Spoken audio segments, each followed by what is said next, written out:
Bakuman menjadi salah satu film yang berhasil merajai box office Jepang pada minggu pertama sejak tanggal rilisnya, yaitu 3 Oktober 2015 lalu. Film live action yang disutradari Hitoshi Wan ini merupakan adaptasi dari manga karya Sugumi Ohba dan Takeshi Obata dengan judul yang sama. Pemeran Bakuman live action diantaranya ada Takeru Sato sebagai Moritaka Mashiro, kemudian ada Ryunosuke Kamiki sebagai Akito Takagi, Nana Komatsu sebagai Miho Azuki, Kenta Kiritani sebagai Shinta Fukuda, dan Hirofumi Arai sebagai Kazuya Hiramaru. Film yang mulai dibuat pada bulan Mei 2014 lalu ini bercerita tentang dua orang sahabat yang bekerja sama dalam membuat manga dengan target diserialisasikan oleh Weekly Shonen Jump. Dua orang sahabat ini yaitu Moritaka Mashiro yang diperankan oleh Takeru Sato dan Akito Takagi yang diperankan oleh Ryunosuke Kamiki. Awalnya Moritaka Mashiro sama sekali tidak ingin menjadi seorang artis manga seperti pamannya, sehingga tidak heran jika ia memilih bekerja sebagai pegawai kantoran setelah ia lulus sekolah. Namun kondisi mulai berubah begitu ia bertemu dan jatuh cinta pada seorang gadis. Gadis itu memiliki mimpi menjadi seorang aktris suara dan ia berusaha untuk mencapai impiannya tersebut. Ia mengatakan bahwa mereka bisa menikah setelah mereka berhasil mewujudkan impian mereka.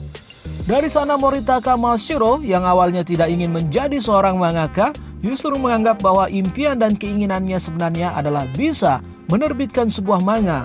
Maka ia pun memulai perjuangannya. Ia bekerja sama dengan temannya Akito Takagi untuk menerbitkan manga pertama mereka.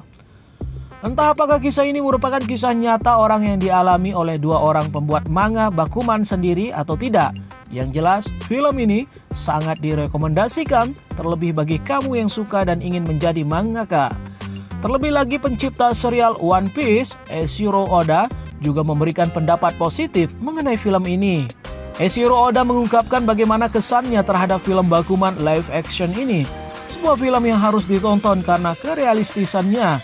Film ini dengan sangat baik menampilkan proses pembuatan manga hingga rivalitas antara mangaka yang mana membuat film ini begitu unik. Bikin penasaran bukan? Tapi ternyata Bakuman ini tidak hanya live action. Bakuman juga diadaptasi dalam bentuk anime dengan jumlah 3 season sehingga kamu juga bisa menikmati serial Bakuman ini dalam bentuk manga, anime, dan live actionnya juga. Selain 5 nama pemain di atas, ada beberapa nama lagi yang akan ikut mengambil peran dalam film Bakuman ini. Di antaranya yaitu Sarutoki Minagawa sebagai Takuro Nakai, Kankuro Kudo sebagai Taro Kawaguchi, Takayuki Yamada sebagai Akira Hattori, Lily Franky sebagai Sasaki, dan Sota Sometani sebagai Eiji Nizuma.